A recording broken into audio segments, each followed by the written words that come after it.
For thousands of years, people and animals have lived together, sharing love and loyalty, food and fire. Every day, our animals continue to remind us to do what we can to maintain the delicate balance of nature.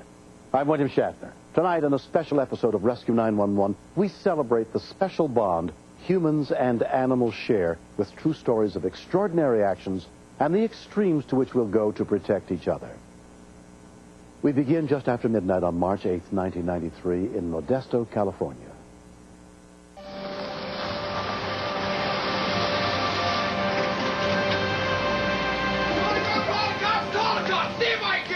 A woman had phoned stating that she was having a peace disturbance with her son and that he was possibly high on drugs and that he was acting violent. Modesto police officer Rick Popp was the first on the scene. Great. What do you want? I discovered that he was in an agitated state, was screaming at me to leave. And at that time, I saw an elderly woman waving her arms, saying, "Come in," in a very nervous, frightened voice. Can I talk to you out here? He said, "I'm not talking to you anymore." Attempted to close the door, and at that time, I took it upon myself to confront him. Get out! At first, I couldn't tell what he had in his hand. Get out of here! Then I realized that he had a knife. Drop the knife, Rich. Drop the knife, Rich. He said, "Get out of my house, get out of my house." Drop it. And then he bolted and ran. Backup officer Jim Sanders joined the pursuit. I could see Officer Pop chasing the suspect down the roadway of the mobile home park. I radioed dispatch that we need additional officers, then began to chase the suspect in the patrol unit.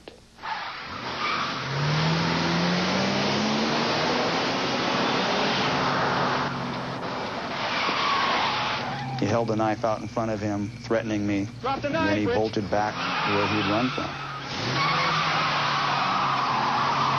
As we were chasing him, I was becoming more concerned with the safety of anybody that he'd run across. Drop it, now! Drop it! I got out of the patrol unit with my weapon drawn, yelling for him to stop, and also dropped a knife. At that point, I felt if he did not comply with our orders that I was going to have to use deadly force against this person. When we continue, I was thinking, all right, he's throwing the knife down, let's end it, send Duke. As Duke was running toward him, he turned, and he still had the knife. No!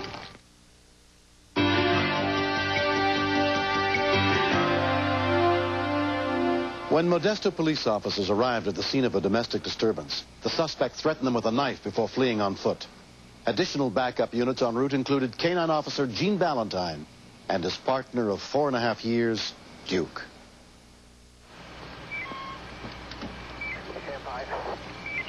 All I knew was a guy was running, there was a knife involved, and I could hear a chase going on.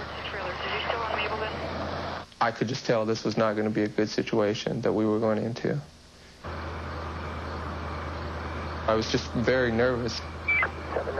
Whenever I get anxious and my adrenaline starts flowing, Duke feels that way also. We're together 24 hours a day, and because of that, you get this very close bond. He's my best friend, my partner, my confidant. I mean, I'll tell Duke things that I would never tell anyone else. I'd heard over the radio that the suspect with the knife had gone back into his mobile home and that we might have a hostage situation. He has a knife in his hand. He's still inside the trailer. I don't know where he's at right now.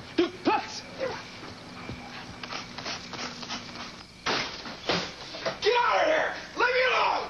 He was out of control. God! I was thinking, should I send Duke? Should I do it now? And I just knew the guy's got this knife. Let's hold off. Let's just wait.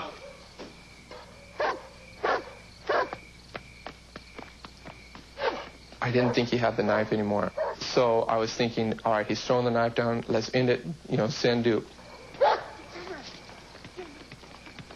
As Duke was running toward him, he turned, and he still had the knife. It was like my heart dropped. I thought, oh, God. I called Duke off. And he stopped and turned around and laid down, which is what he was trained to do. Drop the knife! Drop the knife! I thought, we don't have a choice now because we've got his only exit block. Drop the knife! Drop the knife! It was a split-second decision on, do you use deadly force, do you shoot him, or do you send the dog? Get the knife! Get him, buddy! No! No! I charged him and then physically restrained him, knocking the knife from his grip. I could hear Duke kind of whimpering. He had gotten to the bottom of the stairs and he was just kind of laying on the sidewalk. Duke! Buddy, you okay? I went to grab Duke, and then my hand slid around the left side, and I came up with just this handful of blood. Okay, it'll be okay, buddy. And he kind of licked me in the face. It was like, God, he's telling me goodbye. I was thinking, man, I don't think we're going to make it. K-9 Officer Ron Cloward had also responded to the call. Ron, the dog's stabbed! It was heart-wrenching, knowing that the dog had been stabbed, not knowing how serious it was. It could have been my dog. It could have been me in that situation. Easy. We know that our dogs are there to take the ultimate sacrifice so that an officer doesn't have to, but when it happens, it hurts deep down inside. Some help out here, please! We got the first aid kit out of the trunk of his car and started wrapping bandages around the area of where the wounds were at. Boy, good boy, I'm so proud of you. At that point, I was just thinking this was probably the end. There's an ambulance coming. He was just laying there with his eyes open, and it was so sad. I picked him up. I said, no, we're not waiting for anybody. Let's go now. Duke was rushed to Modesto's veterinary emergency clinic in critical condition. I was just like, do something fast. They were trying to figure out how many times he'd been stabbed, where he'd been stabbed. We just knew that he was bleeding a lot and he wasn't making any moves at all. Well, it's a pretty decent wound. 2 deep stab wounds had punctured Duke's chest, cutting through lung tissue and major blood vessels. It was like he didn't even see me there.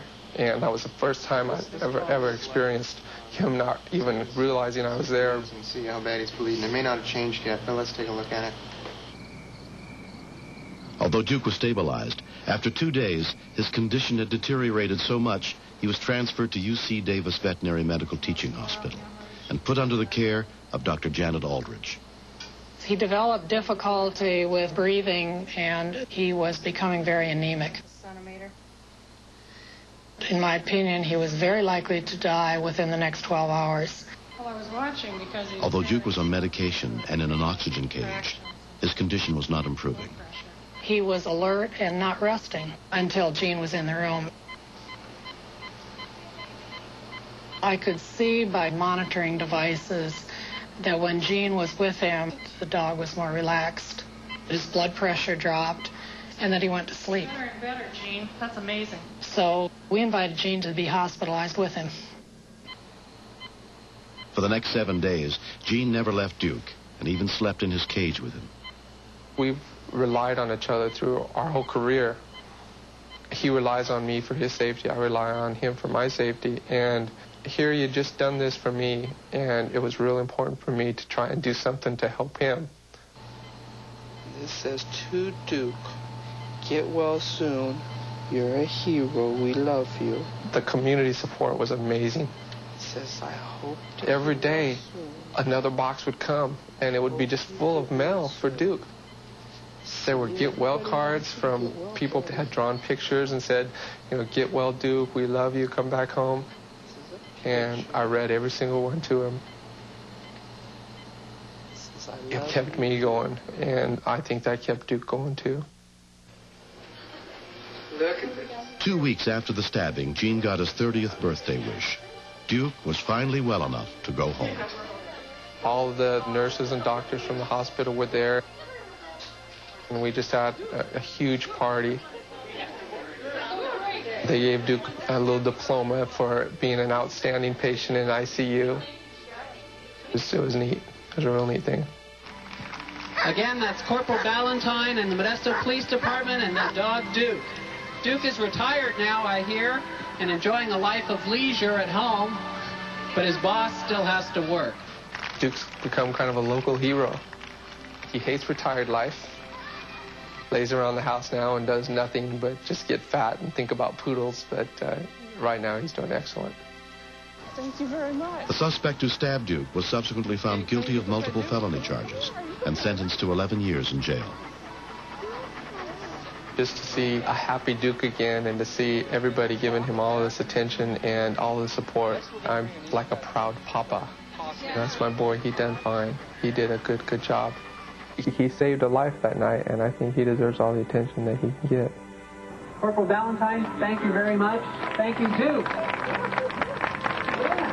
We want that to go in his trophy case. We heard he's got quite a bunch of trophies.